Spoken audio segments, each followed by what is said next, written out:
Hola amigos, ¿qué tal? Soy José Mario Fernández y esta es una nueva edición de Con B de Viaje aquí en TV en línea. Muchas gracias por acompañarnos, esto ha sido todo un proceso, ustedes lo han vivido, lo han sentido, queremos saber al final qué es lo que opinan, pero hoy en especial y en estos días que ya se acercan o se aproximan las vacaciones, queremos darte varios tips para que justo no te encuentre el momento en donde no tengas nada, donde estés, ¿qué hago? ¿Dónde voy? Abuelita, me prestas, me dices, bueno. Recuerden, tenemos 3 cosas muy importantes que tomar en cuenta. Una es el dinero con el que vamos a contar, porque de ello dependerá el lugar que podemos visitar. 2, el lapso de tiempo en el que vamos a estar para saber justamente el tiempo que tomará trasladarnos a este lugar, visitarlo, llegar, etc. Y la tercera y más importante, qué es lo que queremos hacer, dónde queremos viajar, si es fuera, dentro de México. México ofrece extraordinarios lugares que bien valen la pena, como dirían todas sus abuelitas, y van a estar de acuerdo conmigo. El día de hoy les quiero recomendar justamente eso, el organizar unos viajes cercanos, no caros y muy llenos de historia, de cultura, de gastronomía, que los va a ofrecer simplemente accediendo a la página de Pueblos Mágicos. Este programa de México, de la Secretaría de Turismo y del Consejo Nacional de Promoción Turística, en donde justamente están buscando o se dedicaron a hacer una compilación de lugares que ofrecieran un atractivo cultural, gastronómico, arquitectónico, histórico y que obviamente llenara a los sentidos de todo el mundo que lo buscara, además de cualquier interés que ellos estuvieran buscando. Hay lugares que quedan a 2 horas, 3 horas de la Ciudad de México, a 1 hora de Guadalajara, a 1 hora de Monterrey y que justamente va a ofrecerles una diversidad enorme. Tomamos por ejemplo el caso de Jicotepec de Juárez, Puebla. Es un pueblito que se encuentra enclavado en la Sierra Norte de Puebla. Con el nuevo corredor turístico México-Tuxpan, que seguramente todos ustedes han escuchado por la propaganda, por las campañas que están actualmente al aire y promoviendo este tipo de infraestructura, nos da la posibilidad de llegar a ese pueblito que está a un costado de la carretera en tan solo 2 horas de auto o bien 2 horas y media, 3 en autobús. Al llegar ahí, ¿qué va a encontrar? Es la Sierra Norte del estado de Puebla, en donde es la altura idónea para cultivar café, es la altura idónea para cultivar maíz, entonces por lo tanto la gastronomía es muy rica, encontrarán platillos típicos muy especiales de esa zona, una gastronomía que está basada prácticamente en el maíz en forma de gorditas, de molotes, que son unas pequeñas bolitas rellenas que son bofas y tienen por dentro el relleno de carne, de cerdo o bien de pollo y que van servidas en un caldo que sería la salsa que llaman ellos, pero que realmente es un caldo de pollo aderezado con chile y que dan un toque suculento al agregar a ese picor un poco del queso añejo que se produce en la región. Pero además de eso, obviamente se encuentran todo lo que son los tamales, los atoles, etc. Si la parte gastronómica no es su hit, no es lo que están buscando, bueno, la parte cultural también es algo muy importante. Ahí desde la época precolombina se encuentran vestigios muy importantes como la Xochipila, que hoy por hoy es el segundo centro ceremonial más importante prehispánico de toda América Latina y que es una gozada poder visitarlo. Su fiesta es el 24 de junio y es interesante al llegar porque es aquella conexión entre el inframundo, los dioses, etcétera, que aún hoy y a pesar de todo lo que insistieron tanto los sacerdotes como los más puristas, sigue viviéndose y que está llena de color y de un folclore excepcional. Además de ello, podrán visitar la casa en donde se velaron los restos de Venustiano Carranza, o el presidente que fue asesinado en Tlaxcalantongo durante un periodo convulsivo de nuestra querida República Mexicana y que dio a ese pueblo la oportunidad de ser durante solo 3 días capital de la República Mexicana por tener el cuerpo del presidente Carranza dentro de una de las casas que se encuentran localizadas en el zócalo del pueblito y que hoy por hoy es la Casa Carranza, en donde se narra un poco todos estos aconteceres. Pero va más allá el simplemente visitar o la Casa de Carranza o visitar la Xochipila. El pasear por las calles del mercado, el pasear por sus calles es algo que yo describo como una gozada. ¿Por qué? Porque al encontrarse justamente la Sierra Norte de Puebla, en donde llegan las nubes del Golfo y pegan con la montaña, es una zona de neblina, entonces puede cambiar el clima en tan solo 5 minutos. Llegar con un sol espléndido, calor, bochorno, humedad, y en 5 minutos se cubre de neblina que no se puede ver de aquí a 4 metros. Es una experiencia interesante que obviamente por esa cantidad de humedad hay una vegetación magnífica que se puede disfrutar en cualquiera de los pasos. Además, muy cerca de ahí se encuentran alrededor varios sitios muy importantes, como sería la presa de Necaxa. Esta presa fue la primera hidroeléctrica que se construyó en México y la cual fue inaugurada por el expresidente Porfirio Díaz, y que tiene la interesante historia de haber sido trabajada, elaborada, concebida y construida por diferentes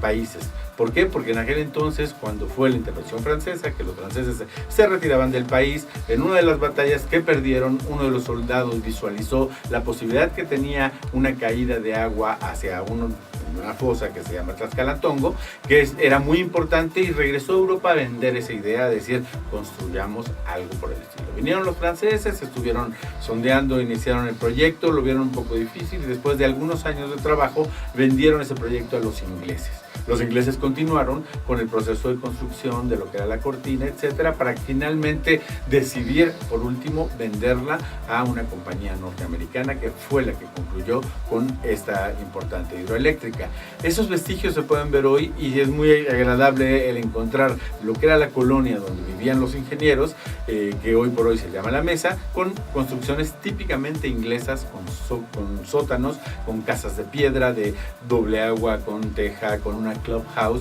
donde los niños anteriormente jugaban el croquet, que es un juego que se usa mucho por los niños en Inglaterra o todo el Reino Unido. Es a base de pelotas de madera con unos palos como si fueran palitos como de martillo, con los que se pega a las pelotas con el afán de que pasen por uno de los arcos que marcan el gol. Entonces eran unas costumbres muy arraigadas de los ingleses que después fueron permeando. Las colonias que anteriormente se llamaban Jacksonville o otros nombres en inglés, ahora son la colonia Morelos, etcétera. Pero más allá de esa parte de la historia, los paisajes son únicos. La presa es maravillosa y es alimentada esa presa por otros sistemas que son vasos, que le llaman ellos, que son otro tipo de presas que abastecen de agua a toda esta zona. Y está muy cerca de ahí lo que es la presa de Tenango. La presa de Tenango a lo mejor la vieron cuando eran muy chicos o sus abuelos le platicaron, que fue el escenario donde se grabó y filmó la película de Tizoc, que en la historia era Oaxaca, pero las imágenes corresponden a esa zona. Esta zona es muy importante porque es una de las productoras de planta viva más importantes de toda la región. Muchas de las plantas que llegan a Ciudad de México para los arreglos o muchos de los ornamentos vienen de esa región. En fin, creo que esta es una gran opción como para poder planificar un viaje que, 1, no salga muy caro, 2, esté cerca de la Ciudad de México, y 3, nos llene el corazón de todas esas vivencias que, al oír la música, al escuchar sus tradiciones, al probar su gastronomía, es algo que enriquece y que vale mucho la pena. Pero como esos pueblos mágicos de la Sierra Norte de Puebla, hay otros muchos más, tanto en Puebla como en Jalisco, como en el sur, en fin.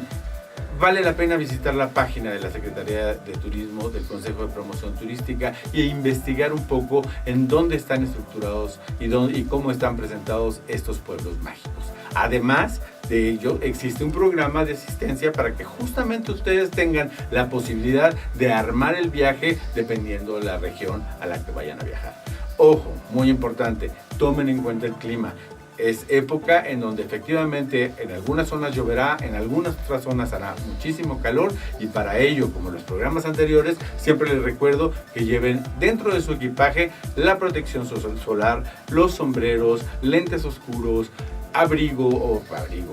suéter o algo ligero para cuando el clima sea mucho más fresco. Es importante que analicen todo eso, es importante que lleven calzado muy cómodo, porque lo interesante, como dicen los españoles, es patear la ciudad, es decir, caminar la ciudad, el pueblo, subir por toda esa maravilla de la sierra o caminar por esas calles llenas de historia que nos invitan una vez más a convivir con ese pasado tan rico que tiene nuestro país y que vale la pena hacerlo. Hagamos este ejercicio. Ahora que faltan pocos meses, días para las vacaciones, vayamos anotando cuáles son nuestras prioridades, dónde queremos ir. Si quieren viajar a otro país, pues lo mismo, tendremos que, como lo habíamos comentado en otras ocasiones, ir e investigar cuáles son las condiciones migratorias que pide el país para la nacionalidad de la cual nosotros somos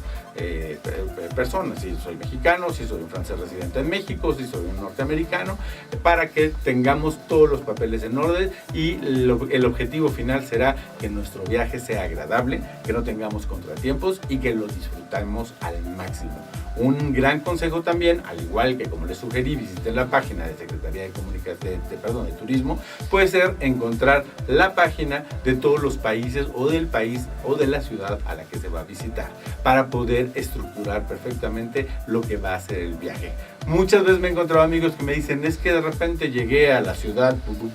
y después de media hora de hacer el recorrido no supe qué hacer, me subí al turibús, lo cual es una muy buena opción también, pero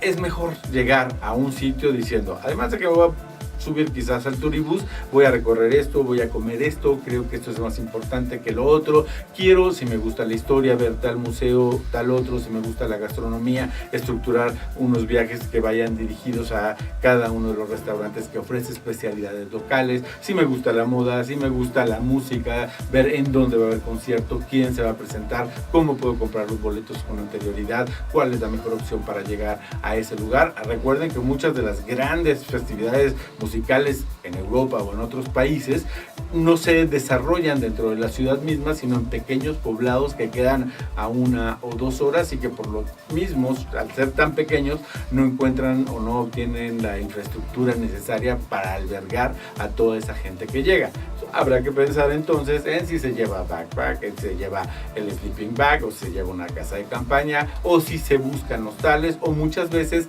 todas las personas que viven en esa ciudad se juntan para ofrecer a estos jóvenes la posibilidad de dormir, habitar 2-3 noches dentro de su domicilio. Es muy importante, y ahora que regresemos amigos después del corte, hablaremos de otras opciones de viaje. Recuerden, esto es Con V de Viaje. Estamos muy contentos de continuar con este programa aquí en TV en línea y esperemos que